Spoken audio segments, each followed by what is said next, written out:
বন্ধুরা কেমন আছো? তো আশা করি সবাই ভালো আছো। তো চলো আজকে কি রান্না করছি তোমাদেরকে দেখি। তো দেখো তেলে আলু অলরেডি ভাজতে দিয়ে দিয়েছি, আর এদিকে পটলটা ভেজে রেখেছি, এদিকে মাছটা রেখেছি হলুদ নুন মাখিয়ে, টমেটো পেঁয়াজ, আর এখানে আদা রসুন।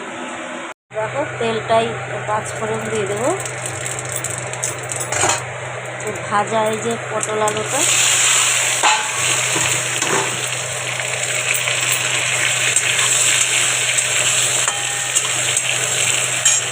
আদা বাটা, লঙ্কা গুঁড়ো, হলুদ গুঁড়ো,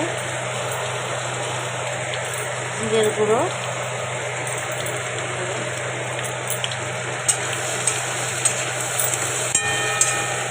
লবণ, টমেটো।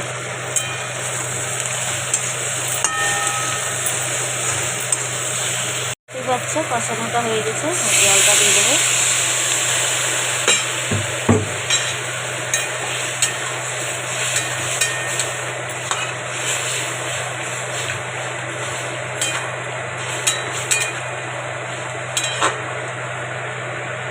এটা হয়ে গেছে, যে নামিয়ে নিলাম। আজকের মতন এইটুকুন, টাটা।